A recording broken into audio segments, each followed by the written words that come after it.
नमस्कार, मुद्दा देख रहे हैं आप। मैं हूं आपके साथ रेशु त्यागी। जम्मू में आतंकवादी हमलों की बढ़ती घटनाओं से सेना से लेकर पुलिस तक की चिंता बढ़ गई है। एक महीने के भीतर जम्मू क्षेत्र में 5 बड़े आतंकी हमलों ने एजेंसियों को सतर्क कर दिया है। सोमवार को आतंकी हमले में भारतीय सेना के 5 जवान शहीद हो गए। जम्मू के कठुआ कस्बे से 124 किलोमीटर दूर बड़नोटा गांव में आतंकवादियों ने सेना के काफिले पर घात लगाकर हमला किया। हमला हिजबुल मुजाहिदीन के लिए काम करने वाले बुरहान वानी की बरसी के दिन हुआ, जिसे दक्षिण कश्मीर में 8 जुलाई 2016 को एक मुठभेड़ में मारा गया था। उधर डोडा के जंगलों में मंगलवार को मुठभेड़ के बाद सेना लगातार सर्च ऑपरेशन चला रही है। रात को ऑपरेशन रोक दिया गया। उसके बाद आज सुबह फिर से सेना सर्च ऑपरेशन में जुटी हुई है। छिपे हुए आतंकियों को ढूंढने के लिए सेना के जवान लगातार जुटे हुए हैं। दरअसल जम्मू रीजन शांतिपूर्ण माहौल के लिए जाना जाता है, लेकिन बीते महीनों में ये आतंकी हमलों से दहला हुआ है। अप्रैल से लेकर अब तक नजर डालें तो एक भी ऐसा सप्ताह नहीं बीता है जब जम्मू संभाग में आतंकियों ने कायराना हरकत ना की हो। पाकिस्तान लगातार जम्मू को दहलाने की लगातार साजिश रच रहा है। पिछले कुछ महीने में खासकर जम्मू क्षेत्र में हमलों की श्रृंखला में ये नवीनतम घटना जम्मू कश्मीर में आतंकवाद के राजौरी पुंछ इलाके की ओर स्थानांतरित होने के एक नए रुझान को पुख्ता करती है। रियासी, डोडा, कठुआ में हुए हमले बता रहे हैं कि अब आतंकियों के आकाओं ने शांत जम्मू इलाके को दहलाने की योजना बनाई है। इसके लिए पाकिस्तान आतंकियों को हाईटेक डिवाइस मुहैया करा रहा है। इसमें अमेरिकी M4 carbine, night vision device, thermal imager और अल्ट्रासेट जैसी डिवाइस है। कश्मीर रीजन में मारे गए आतंकियों के पास से कई बार अमेरिकी M4 कार्बाइन मिल चुकी है। इसके साथ ही अल्ट्रासेट की भी बरामदगी हो चुकी है। इस डिवाइस की वजह से आतंकियों को ट्रेस करने में दिक्कत आती है। महीने भर पहले रियासी बस अटैक के मामले में राष्ट्रीय जांच एजेंसी यानी NIA को संदिग्धों से पूछताछ में कई चौंकाने वाली जानकारी मिली। हमले में आतंकवादी संगठन लश्कर-ए-तैयबा के पाकिस्तान में बैठे आकाओं की भूमिका सामने आ रही है। जांच में ये भी सामने आ रहा है कि पाकिस्तान से जम्मू तक कैसे आतंकी मॉड्यूल काम कर रहा है और स्थानीय स्तर पर लोग कैसे आतंकी नेटवर्क को पनपने में मददगार बन रहे हैं। खबर ये भी है कि इस नापाक काम में चीन भी पाकिस्तान की मदद कर रहा है।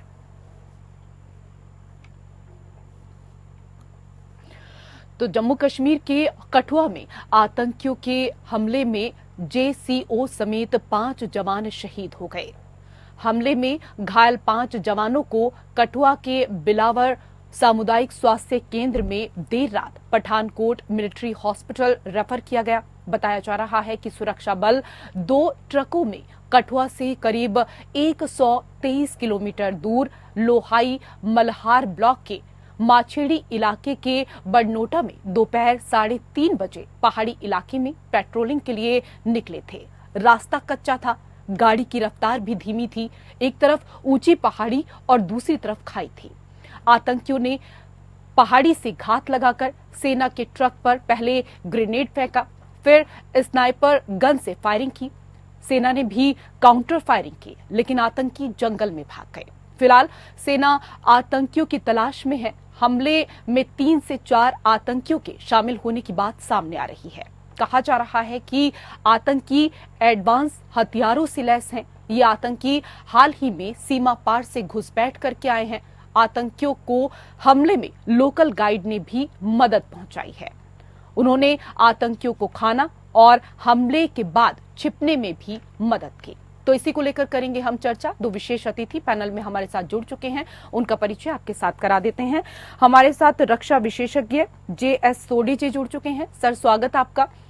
हमारे साथ पूर्व ACP दिल्ली वेद भूषण जी भी जुड़ चुके हैं, आपका भी बहुत बहुत स्वागत वेद भूषण जी।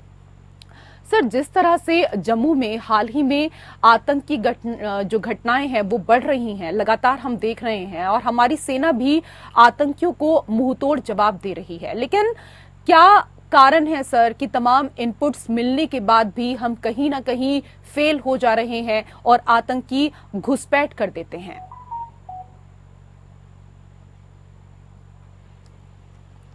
सर, आवाज मिल पा रही है आपको? ये सब सोडी जी से है, सोडी जी के लिए है। नहीं सर, आपसे सवाल है। देखिए रेशु, एक पुरानी कहावत है, संभल के रहना अपने घर में छिपे हुए गद्दारों से। तो जो स्थानीय मददगार हैं, जो लोग इन लोगों की मदद कर रहे हैं, जो हमारा दुश्मन कंट्री है पाकिस्तान, वो हमारा एनिमी कंट्री था, है और रहेगा। क्योंकि जिस तरह से उनकी कारस्तानियां हैं, हिंदुस्तान के प्रति उनके दिल के अंदर जो एक अलगाव है, जो घृणा है, वो जग जाहिर है।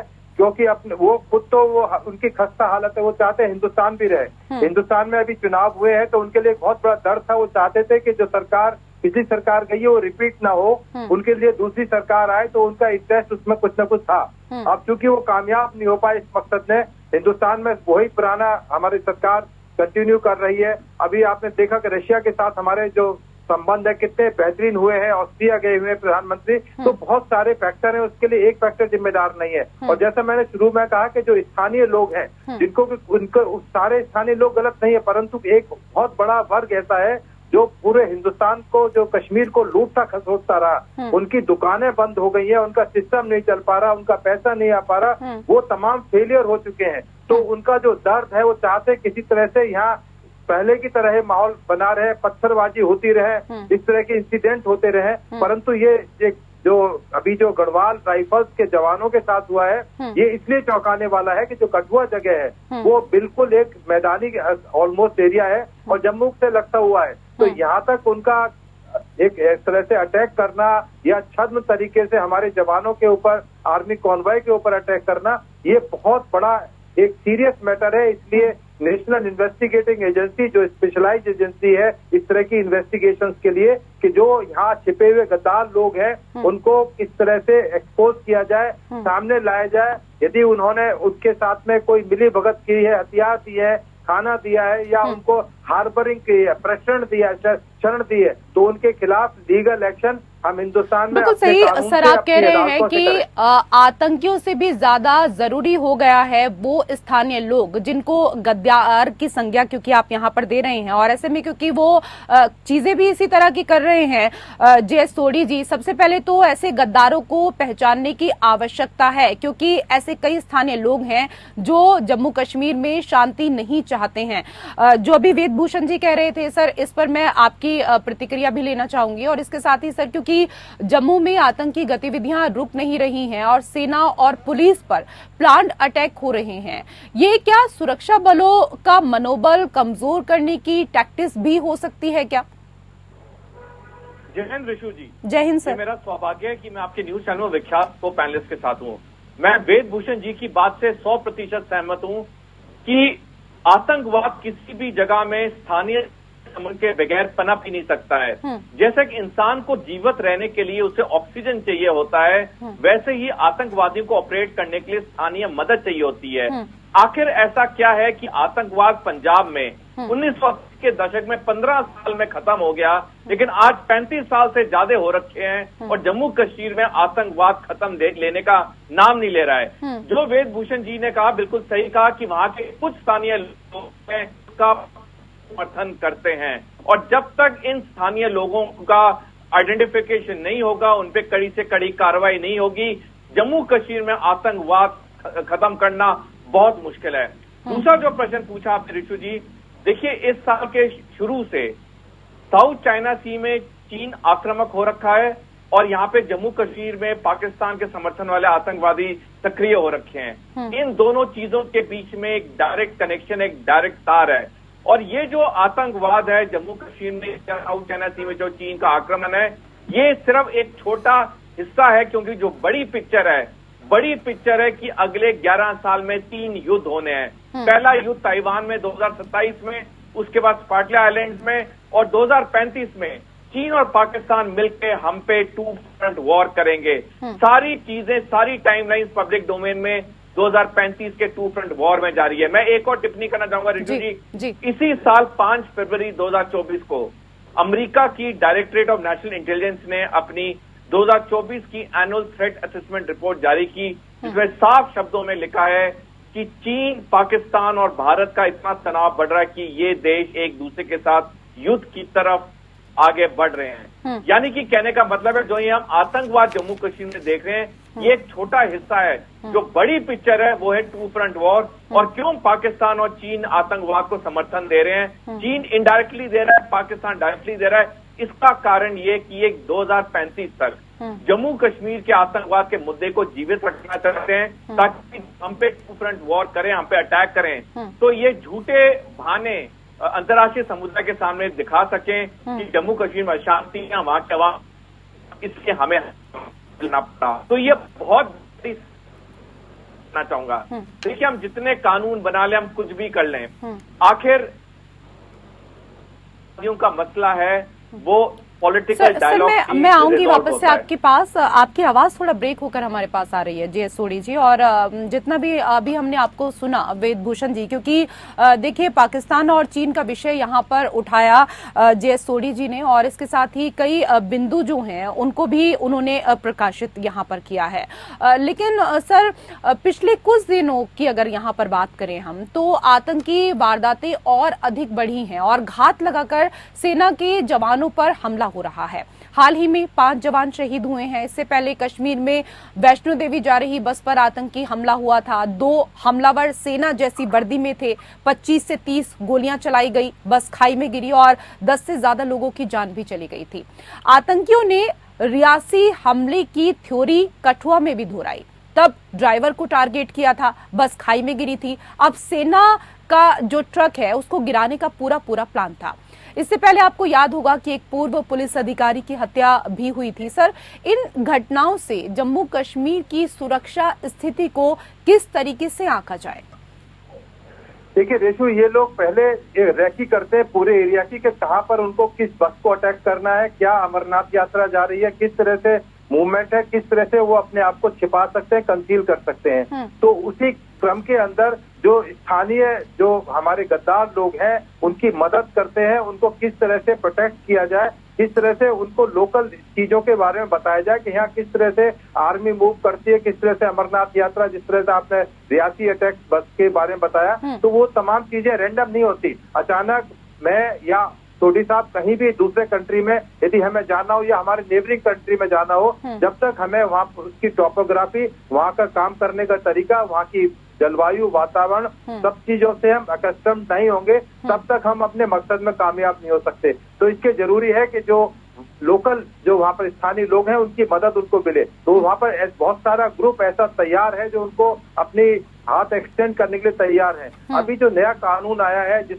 1 जुलाई से लागू हुआ है, इसलिए सरकार ने एक बहुत महत्वपूर्ण निर्णय लिया है कि इस तरह के लोगों को निपटने के लिए नेशनल जो हमारी इन्वेस्टिगेटिंग एजेंसी है, उनके हाथ में एक नया कानून एक दिया गया है, जिसमें पहले राजद्रोह कहा जाता था, अब उसको देशद्रोह की भाषा में परिभाषित किया गया है, जिसमें कि बहुत ही पनिशमेंट बहुत सीवियर है और इन्वेस्टिगेशन एनआईए जो एक प्रोफेशनल इन्वेस्टिगेटिंग एजेंसी है वो करेगी। उनकी अदालतें भी डेजिग्नेटेड होती हैं और उनके इन्वेस्टिगेशन करने का भी तरीका बहुत एडवांस साइंटिफिक तरीके से, डिजिटल तरीके से, आर्टिफिशियल इंटेलिजेंस की मदद से वो लोग इन्वेस्टिगेशन वगैरह करते हैं। तो आने वाले टाइम में इस तरह की चीजों पर नकेल लगेगी, क्योंकि अब मौसम, चूंकि हिंदुस्तान में बर्फ चूंकि पिघल जाती है, तो इस टाइम पर पहले भी ये अनुभव रहा है कि ऐसे टाइम पर पाकिस्तान से बर्फ पार करके या पहाड़ पार करके इस तरह के लोग हिंदुस्तान में दाखिल होते हैं और इस तरह की चीजों को अंजाम देते रहे हैं। ये अचानक एक वाकई में एक सरप्राइजिंग है कि अचानक एक के बाद एक इस तरह के इंसिडेंट, 4-5 इंसिडेंट JNK में हुए हैं। तो सरकार बिल्कुल इसके बारे में नजर बनाए हुए है। तमाम जितने भी फ्रंट्स है वो तमाम पर काम किया जा रहा है। उसी फ्रंट के अंदर NIA को प्रेस किया गया कि इन्वेस्टिगेशन करे कि कौन लोग इनको मदद कर रहे थे, क्या हम उनके खिलाफ लीगल एक्शन इनिशिएट कर सकते हैं जिससे एक मैसेज जाए J&K के अंदर कि यदि इस तरह के लोगों को, जो गद्दार लोग हैं, यदि उनको आइडेंटिफाई किया गया तो उनको ज्यादा से ज्यादा सजा दी जा सके, उनको लंबे समय तक जेल में जा सके।